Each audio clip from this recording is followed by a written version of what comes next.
Informasi pertama di Kompas Siang, Saudara, pasca aksi tolak revisi Undang-Undang Pilkada di DPR, situasi kembali normal pagi ini. Pekerja dikerahkan untuk membereskan sejumlah fasilitas yang rusak di depan gedung DPR. Tampak sejumlah bagian bangunan pagar di depan gedung DPR rusak pasca aksi kemarin. Meski sudah sepi, polisi masih berjaga di lokasi. Kemarin, mahasiswa dan sejumlah elemen masyarakat melakukan demonstrasi menolak revisi Undang-Undang Pilkada. Dan hari ini rencananya akan digelar aksi serupa. Sementara di gedung KPU Jakarta Pusat, hari ini rencananya juga akan digelar aksi demonstrasi mengawal putusan Mahkamah Konstitusi soal Pilkada. Namun hingga kini belum terlihat ada pergerakan massa di sekitar gedung KPU di Jalan Imam Bonjol, Jakarta Pusat. Kita akan pantau langsung kondisi terkini di depan gedung DPR Senayan, Jakarta dan gedung KPU di kawasan Imam Bonjol, Jakarta Pusat. Sudah ada jurnalis Kompas TV, Tifal Solesa dan juga Triksi Valencia. Kita terlebih dahulu menuju ke gedung DPR Jakarta. Tifal, selamat siang. Bagaimana kondisi terkini di sana? Apakah akan ada aksi lagi hari ini, Tifal?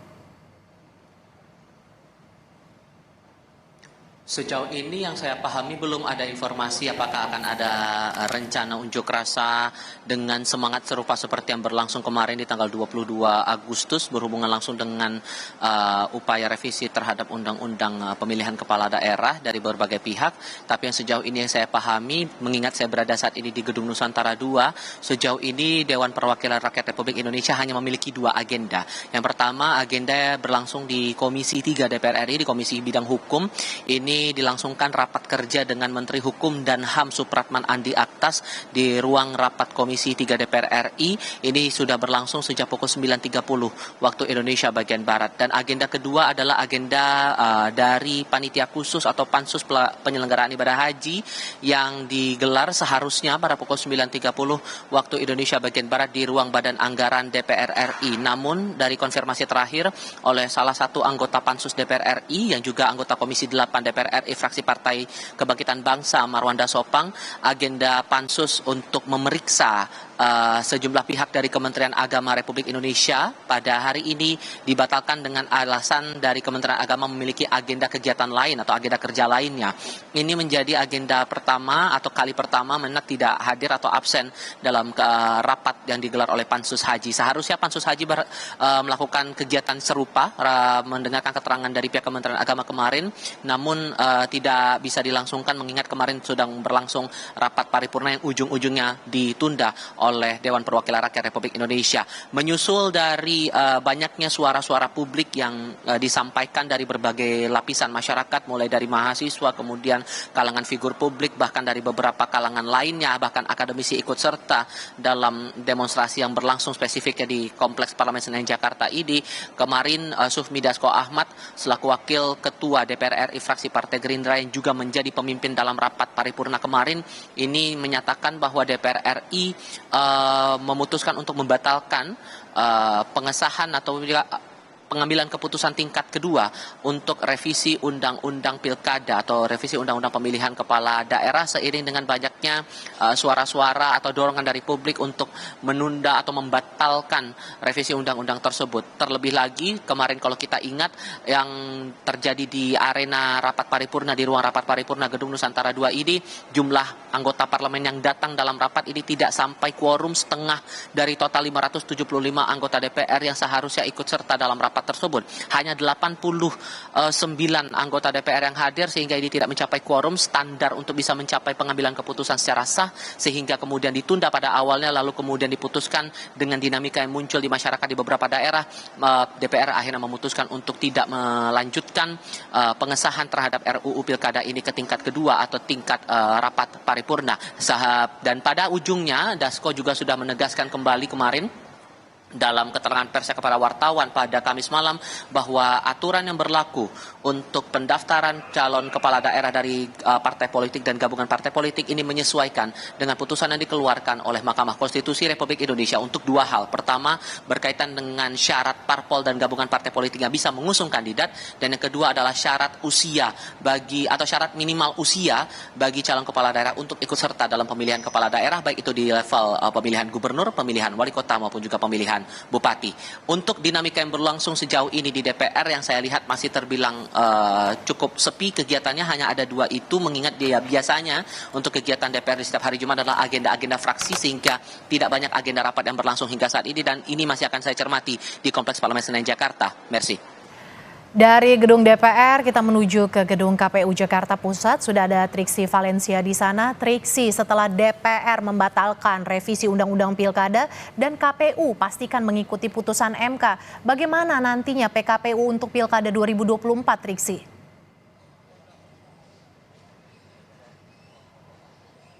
Ya, Mercy dan juga saudara, yang sudah ditegaskan dari Ketua KPU maupun juga jajarannya pada press conference semalam bahwa dari pihak KPU akan mengikuti putusan dari Mahkamah Konstitusi yang sudah dibacakan pada tanggal 20 Agustus 2024. Nah, tapi ada beberapa langkah yang kemudian harus dilakukan oleh KPU, mengingat juga ada prosedur yang harus dilewati, seperti misalnya yang sudah disampaikan adalah pertama, yakni melakukan rapat dengar pendapat bersama dengan DPR Komisi 2, lalu kemudian yang kedua adalah bersama dengan Kemenkumham melakukan rapat harmonisasi. Terkait dengan RDP bersama dengan DPR Komisi 2, dikatakan oleh KPU bahwa pada tanggal 21, satu hari setelah pembacaan putusan di Mahkamah Konstitusi, pihak KPU sudah mengirimkan surat kepada DPR untuk melakukan rapat dengar pendapat, atau dalam hal ini ada konsultasi terkait dengan penindaklanjutan putusan dari Mahkamah Konstitusi.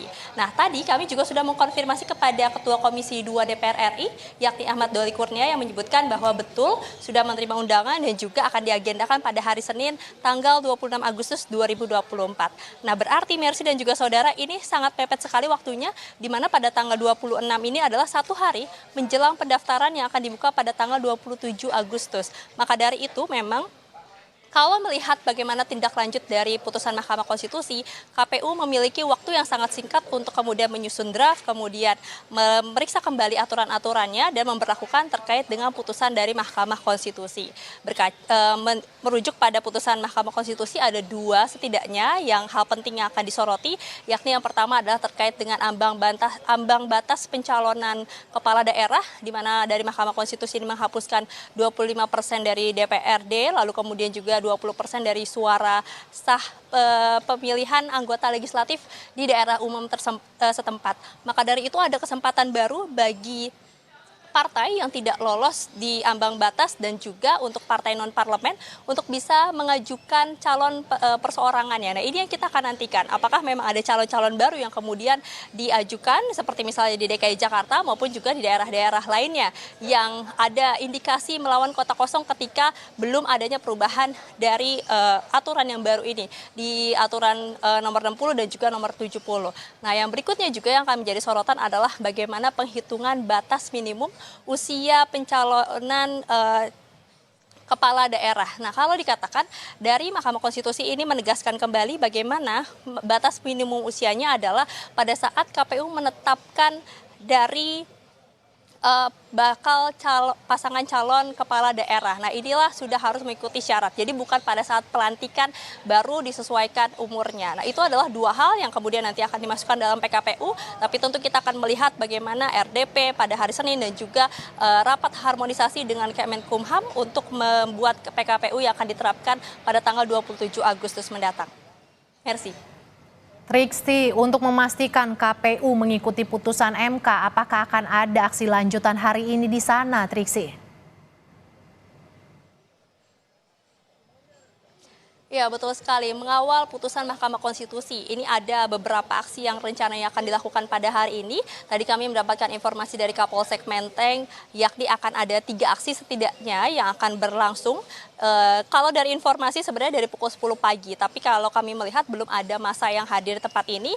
Dan berikutnya adalah di waktu ataupun juga selesai sholat Jumat. Nah, kita akan melihat apakah memang ada peserta ataupun juga aksi unjuk rasa yang kemudian datang untuk melakukan pengawalan ataupun juga menyuarakan pendapatnya terkait dengan pengawalan putusan Mahkamah Konstitusi. Untuk lebih lengkapnya terkait dengan pengamanan dan juga rekayasa lalu lintas, kita dengarkan berikut kutipan wawancara dengan Kapolsek Menteng, yakni Kompol Bayu Marviando berikut ini. Baik, dari pemberitahuan yang kami terima bahwa hari ini di KPU akan ada 3 kegiatan masa aksi. Yang pertama itu dari aliansi buruh, yang kedua dari mahasiswa, dan satu lagi dari kelompok buruh juga. Infonya mereka akan bermain di jam 10, namun sampai dengan saat ini mereka belum hadir. Kita di KPU sudah menyiagakan 1.500 personil, gabungan dari TNI, Polri, baik itu dari Mabes Polri, Polda, dan Polres Jakarta Pusat. Untuk rekayasa lalu lintas? Untuk rekayasa lalu lintas, kita menutup jalan di sepanjang Jalan Imam Bonjol depan KPU. Jadi mulai dari Bandung 51 itu sudah kita tutup, kita alihkan, termasuk juga di Cepu 1 juga kita alihkan. Jadi kita himbau kepada masyarakat yang akan mengarah ke wilayah Menteng untuk menghindari jalur tersebut, cari jalur alternatif lainnya. Ya, Mercy, tadi kami sempat mengkonfirmasi kepada Ketua Partai Buruh ataupun juga Presiden KSPI terkait dengan aksi unjuk rasa yang akan digelar di gedung KPU. Dikatakan bahwa memang pada hari ini akan dialihkan ataupun juga ditunda terkait dengan unjuk rasa yang akan dilakukan oleh masanya. Mengingat juga sudah ada pembatalan yang disampaikan oleh pihak DPR untuk merevisi Undang-Undang Pilkada, lalu kemudian juga ada komitmen dari pihak KPU untuk menindaklanjuti putusan Mahkamah Konstitusi. Maka dari itu dari pihak buruh ini akan menunda, akan tetapi yang digarisbawahi dan juga yang ditekankan adalah pihaknya dan juga masyarakat akan terus mengawal bagaimana putusan Mahkamah Konstitusi ini akan benar-benar diterapkan, terutama mengingat pada tanggal 27 Agustus ini adalah pembukaan pendaftaran untuk calon kepala daerah. Mercy. Gerakan mengawal putusan Mahkamah Konstitusi terkait pilkada masih berlangsung. Terima kasih jurnalis Kompas TV, Triksi Valencia di gedung KPU, dan juga sebelumnya ada Tifal Solesa yang berada di gedung DPR. Terima kasih kawan-kawan.